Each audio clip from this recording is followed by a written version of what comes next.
நடிகை பார்வதிக்கு ஒரு சம்பவம் ஒன்று நடந்திருக்குங்க. அதை ரீசெண்டான ஒரு இன்டர்வியூவில் ஷேர் பண்ணியிருக்காங்க. அது மட்டும் இல்லாமல் இந்த கும்மிண்டிப்பூண்டி திருவள்ளூர் இந்த டிஸ்ட்ரிக்டில் நடந்த இந்த குழந்தையுடைய கேஸை பற்றி தான் பார்க்க போகிறோம்.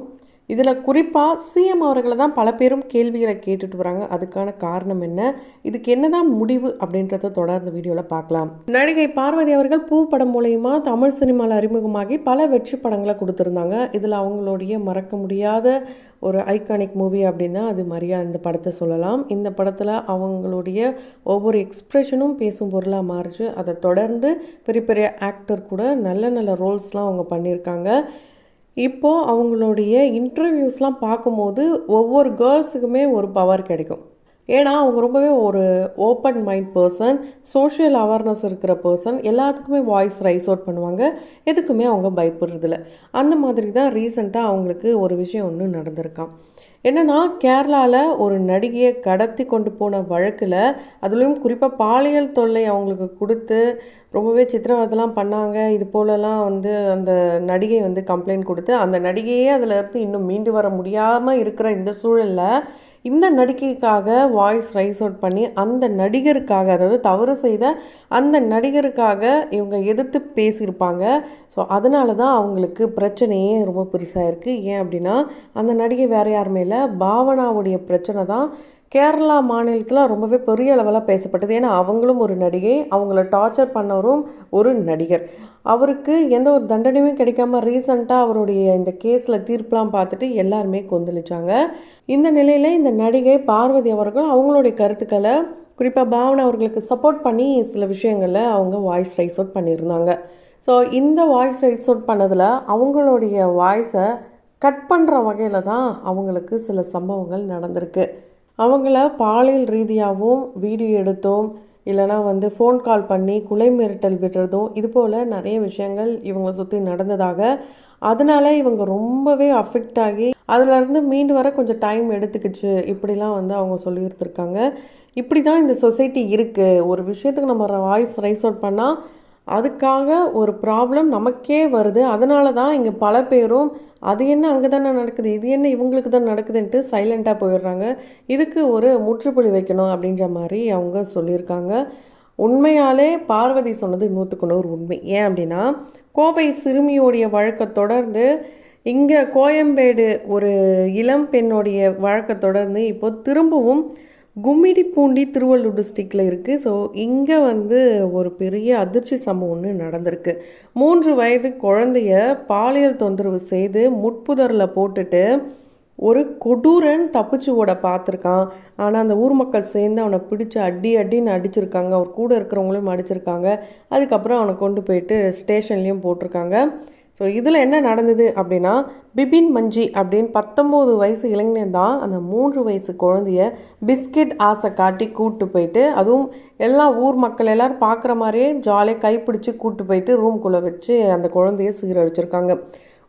என்னென்னா, அந்த ஊர் மக்கள் பார்க்கும் போது அப்படின்னு சொல்லியிருக்காங்க, அவங்க எல்லாரும் சரி எல்லாம் தெரிஞ்சவன் தானே, எல்லாம் ஜாலியாக விளையாடுவாங்க தானே, இந்த தெரு தானே அப்படின்னு சொல்லிட்டு அதை சிம்பிளாக விட்டுருக்காங்க. இந்த குழந்தை எப்போவுமே அவன்கிட்ட பிஸ்கெட்லாம் வாங்கி கொடுப்பான் அவனும், அதனால் அந்த குழந்தையும் சாப்பிடுவான், இப்படி தான் நினச்சி விட்டுருக்காங்க.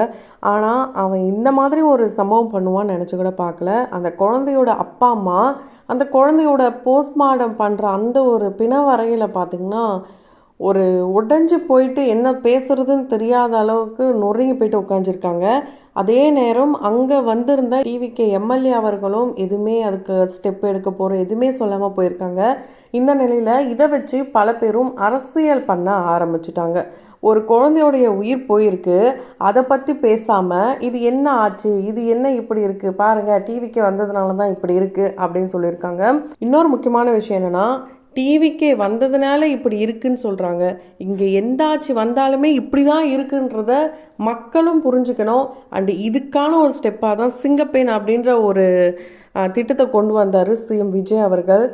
ஆனால் அதையும் மீறி இப்படி கூட இருக்கிறவங்களே தான் இந்த மாதிரி ஒரு விஷயங்களை பண்ணுறாங்க.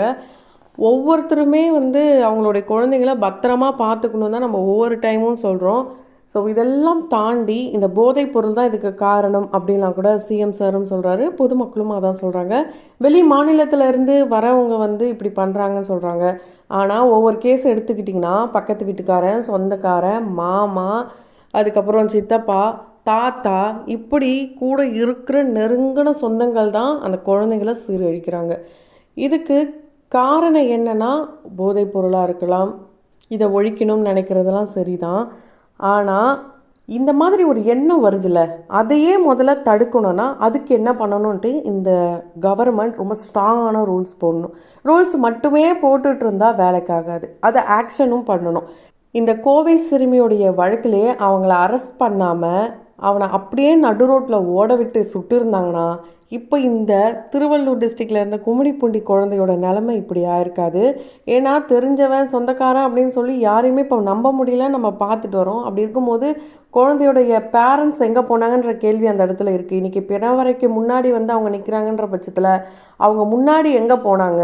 அந்த குழந்தைய பார்த்துருக்கலாம். நம்ம சொல்லிகிட்டே தான் இருக்கோம், யார் கூட இருந்தாலுமே அப்பா அம்மா மாதிரி வராது. அவங்க என்ன தான் அவங்களுடைய குடும்ப சூழல் காரணமாக வேலைக்கு போனாலுமே அந்த டைமில் பார்த்துக்கிறது யார்? ஸோ அந்த ஒரு டைமிங் இருக்குல்ல, ஒரு செகண்ட்னாலும் அங்கே இப்படிப்பட்ட ஒரு சம்பவங்கள் நடக்க தான் செய்யுது.